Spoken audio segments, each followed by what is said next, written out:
segundo o Grau, né, no livro dele, isso aqui é no tomo 3 do Tratado General, ele fala que a posição ideal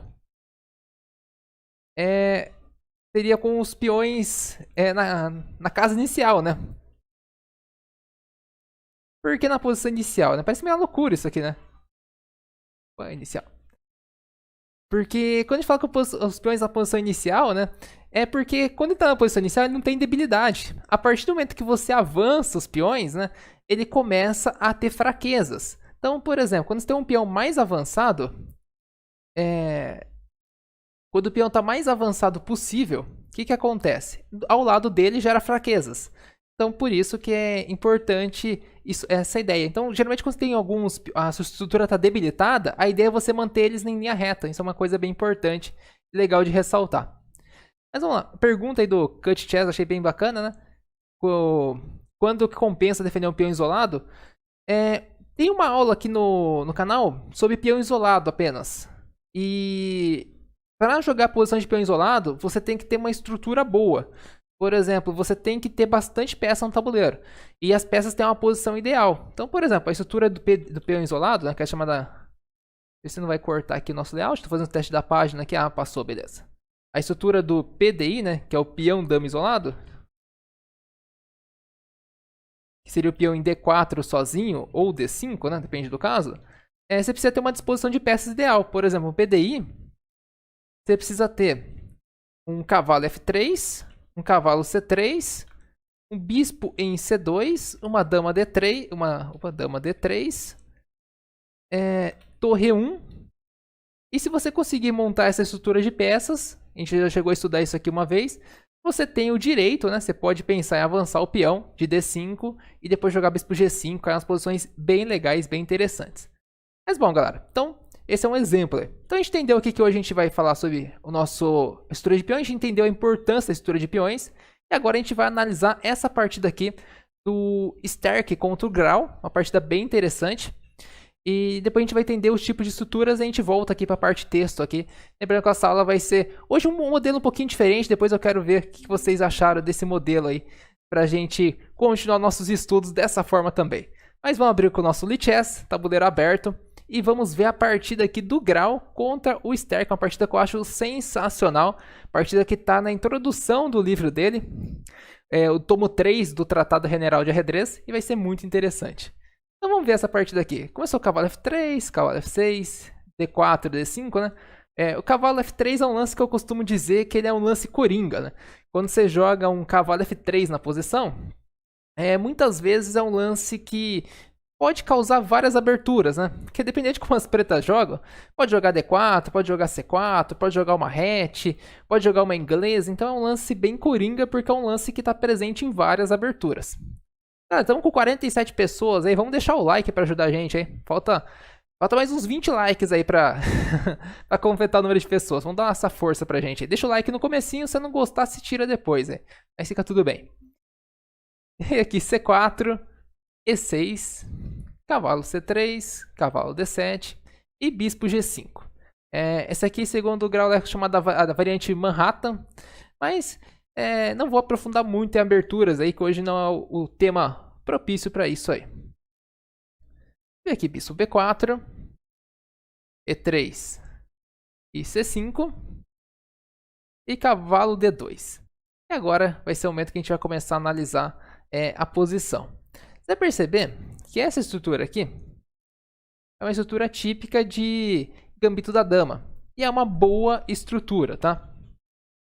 E a estrutura que é boa pelo seguinte. Primeiro, ela não gera nenhuma debilidade. Você vai ver que não tem nenhuma casa fraca. Que talvez a casa mais fraca seja aqui B4, mas que dá para ser controlada futuramente depois. Então, a estrutura aqui está tudo ok. E do nada, as brancas fazem um lance de cavalo F3 e cavalo D2, né? Movem a mesma peça duas vezes aí no começo. Aqui seria melhor fazer C por D5 e tentar atrapalhar um pouquinho a estrutura das brancas, né? Das pretas, desculpa. Mas cavalo D2 é um lance um pouco suspeito, vamos dizer assim. É um lance um pouco estranho. A ideia deve ser que passar cavalo para B3, mas não sei, eu acho que é meio desnecessário. Poderia fazer outras coisas antes de fazer um cavalo D2 na posição. Jogou dama A5, né? Agora ameaça aí bispo por C3 ganhando o peão. Veio dama C2 defendendo e fez o roque. Você percebe a reposição que as pretas, mesmo começando um lance depois, né, fazem o roque primeiro que as brancas. Né? Isso já é uma coisa bem importante de ressaltar aí na partida. O roque longo nessa posição é um lance um pouquinho complicado de fazer, tá? Por quê? Porque não tem o peão mais em C2 e logo vai ter... as pretas podem abrir aqui a posição capturando em D4 e vai ficar um pouquinho debilitado aqui na coluna C. Então não é uma boa ideia fazer um roque longo aí. Opa, bom dia, Nelson! Opa, Letícia, bacana, a abertura dos 4 cavalos pode ser jogada assim. Bom dia, João. E realmente, né, o bispo de G5 está indefeso, né? Mas ele sempre tem uma possível captura aqui na posição, né? Foi aparecer uma posição que eu tive semana passada da Ninja Índia, né, Nelson? Foi bem legal isso aí. Jogou cavalo B3. E o grau aqui, para não perder a viagem da dama, jogou dama A4. Aproveitando que o cavalo está cravado. E bispo por F6. Cavalo por F6. E C por D5. Por que C por D5 aqui na posição, né? Porque tá ameaçando o cavalo E4, né? E agora, se jogar cavalo E4, tem dama captura.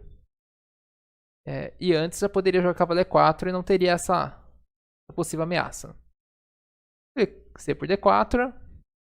Cavalo por D4. Dama por C2.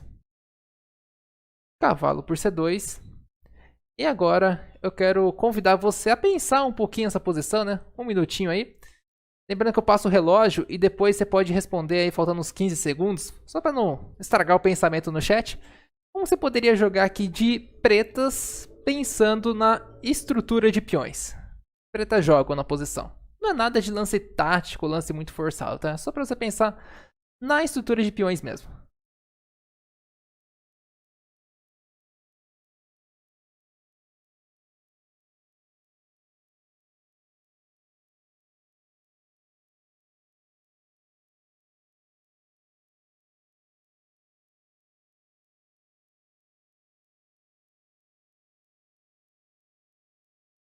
Vamos lá. O que vocês fariam de pretas aí? Pode começar a mandar as respostas, galera. Falta 15 segundinhos. Até para o delay até chegar para mim a resposta.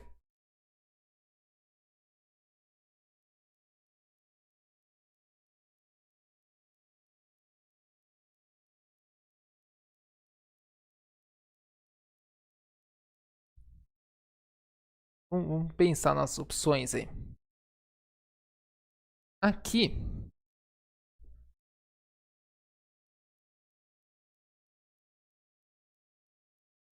Cavalo D5 faz sentido na posição.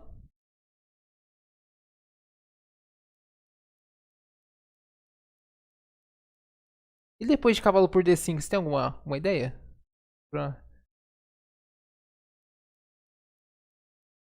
O bispo tá caindo, né?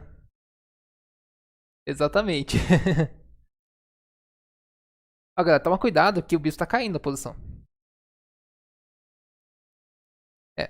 A ideia de cavalo por E5 também falaram. E5 você perde o bispo, galera. Toma cuidado aí. E aqui, né, você tem que olhar a posição. Você tá temporariamente com um peão a menos, tá? Esse peão aqui acabou de capturar. Então o que acontece aqui nessa posição aqui, que seria interessante um plano, você pensando assim, a longo prazo na sua partida. Você precisa fazer cavalo por D5.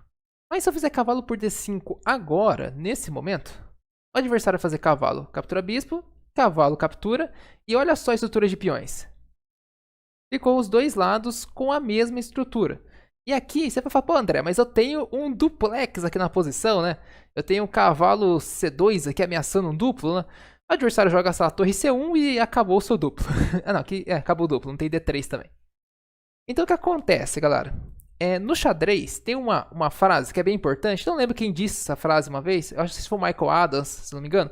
Que no xadrez vale mais um plano estratégico do que criar uma ameaça tática.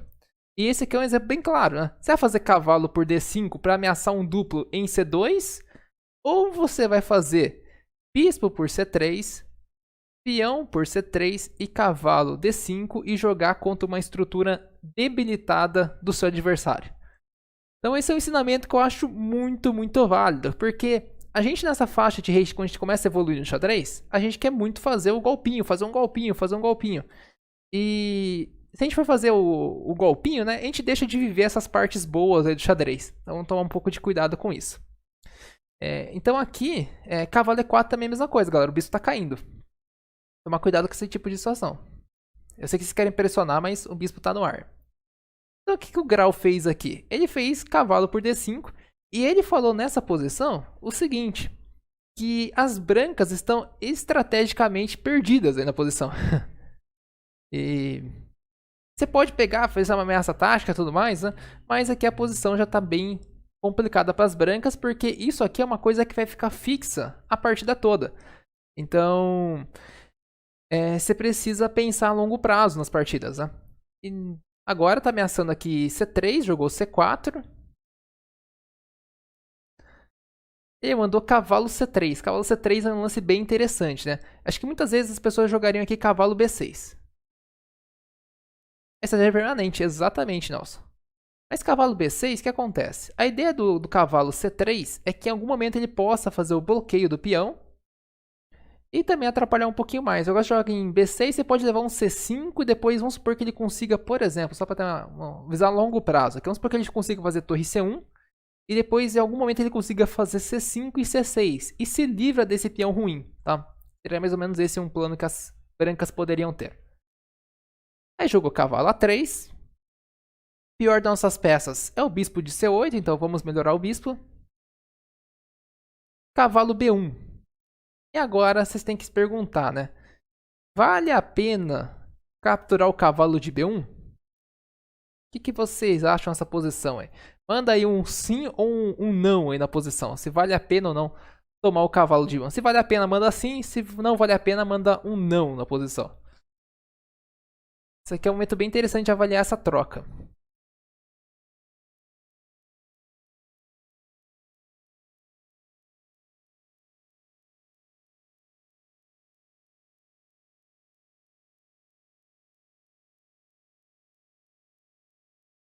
O que vocês acham aí? Mandando não, a maioria mandando não. Entender essa...